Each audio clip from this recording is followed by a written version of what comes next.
Hello, today we shall start and learn how to use Brain Profiler.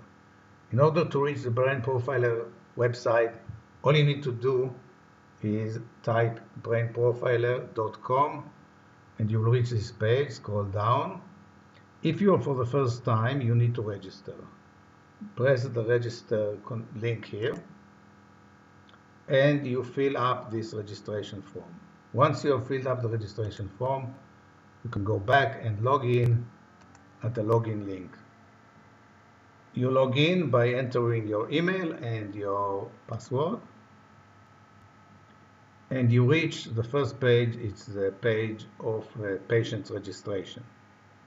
So here you can see all your patients. These are demo patients.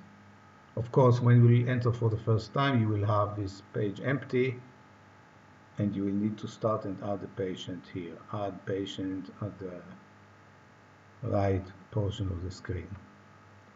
Now, we recommend for the first time and for a while to enter patients with codes and nicknames in order to conceal personal information, because this website is still in development and is not fully, totally secured. So this is very important that you remember to generate a code for each patient and keep it in your office.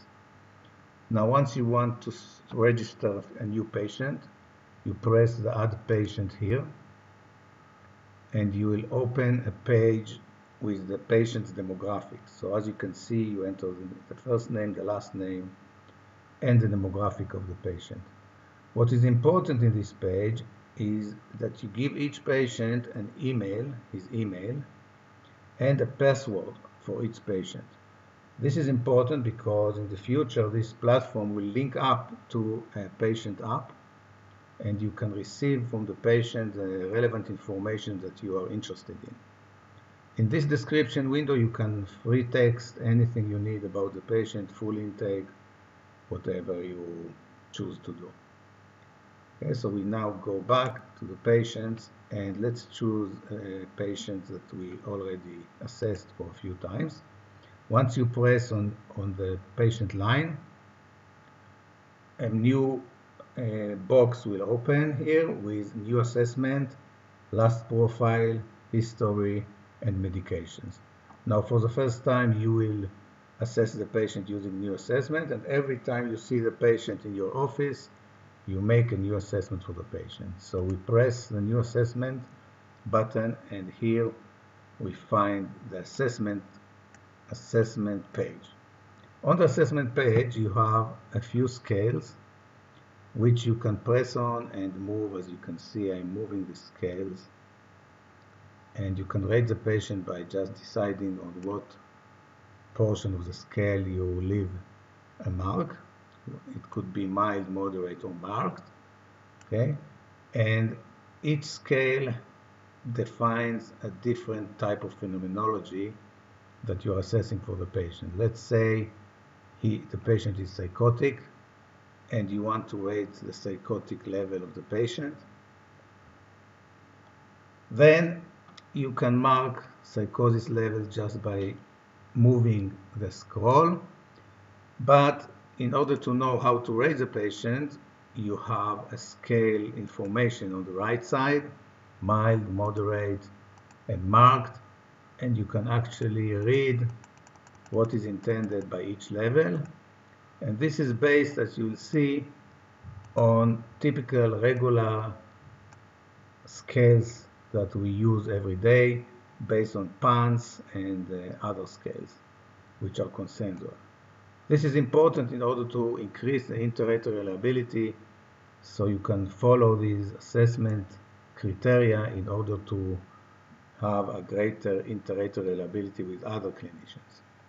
So let's assume this patient is moderately psychotic, and let's assume that he is mildly anxious.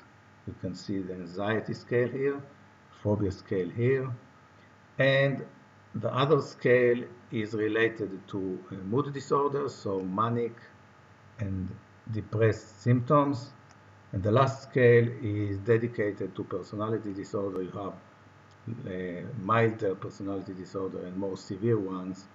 like borderline at a lower level of personality organization.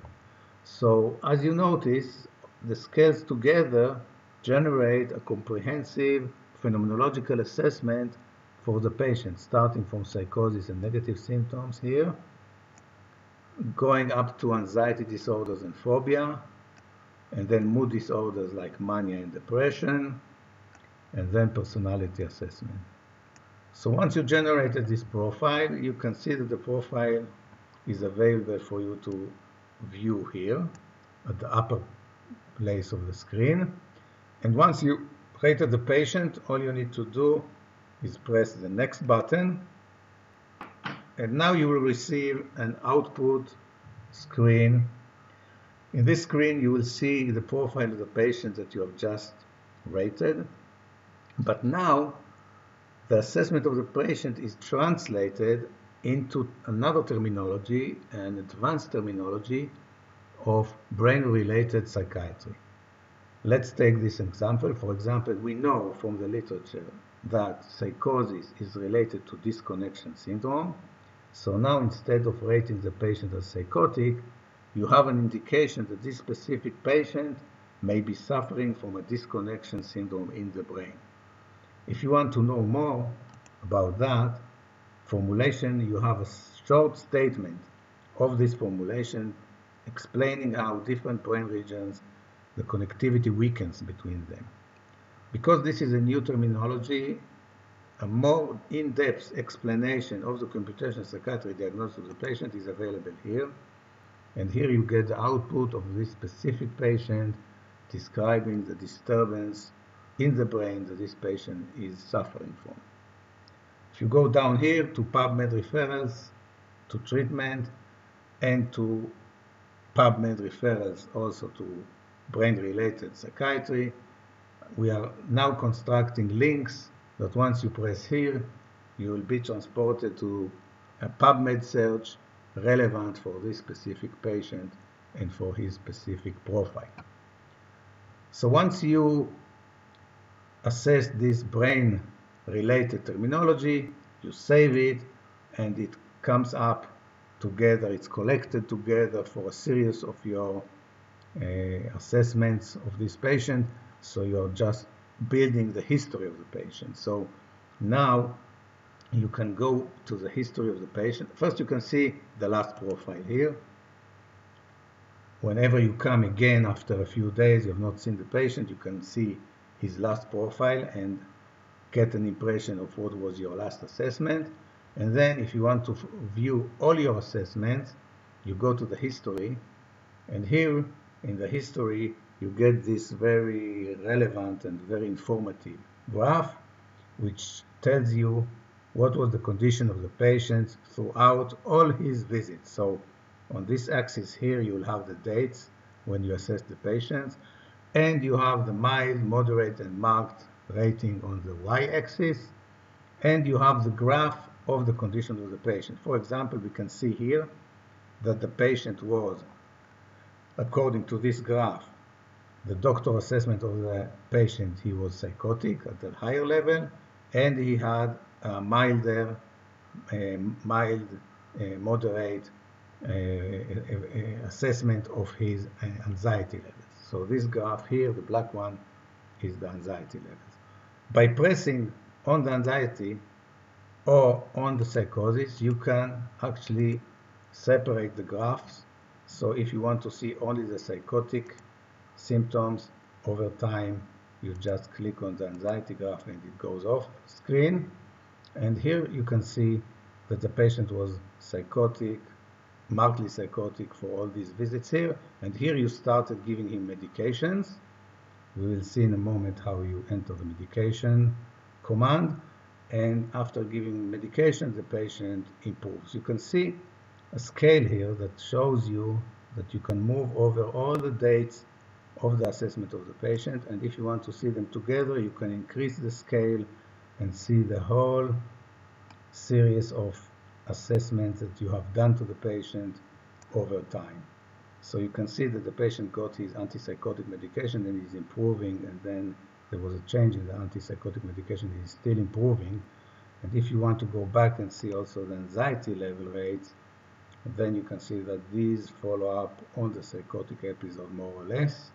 And you can also, if you want to see only the anxiety levels, actually any of the ratings for any of the phenomenology, these will all come up on this screen, giving you a perspective of your treatment, if it helped the patient with medication. If the patient worsens, you can also get alerts that tells you that the patient has been deteriorating, and this is really a very, very useful graph for follow-up on the patient. Now, once you want to give the patient a new medication, you just press the medication page for this patient. You just enter the first words of the medication, let's say haloperidol.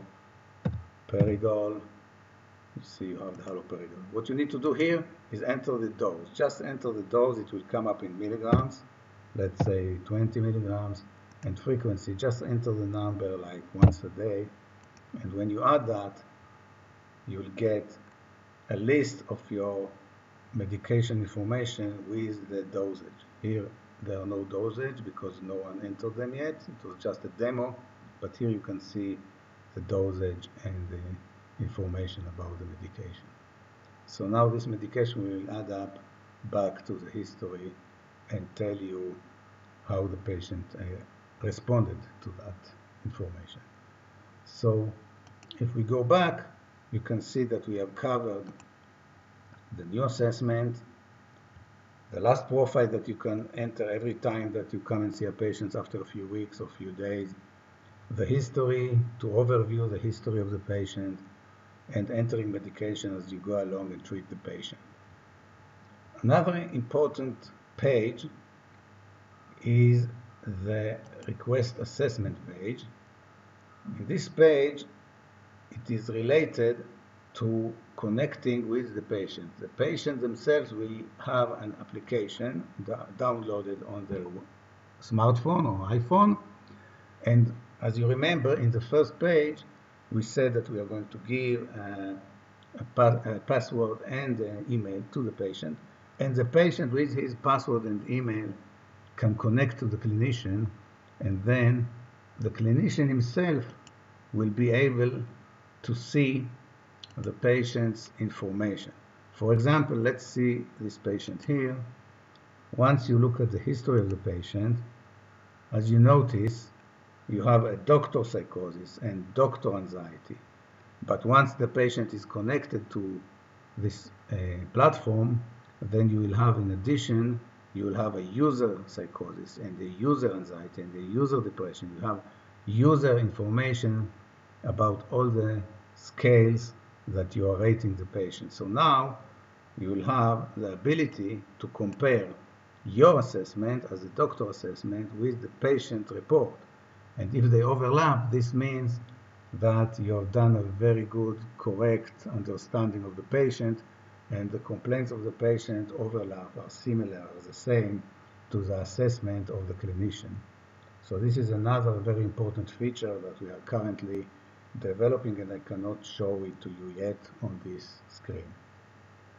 I think this is most of it. Round up the summary, and we will appreciate any criticism or any feedback from you on this platform, which is currently in development, and we are still developing it. And follow up on us, because we are going to issue more explanations as we develop the platform further.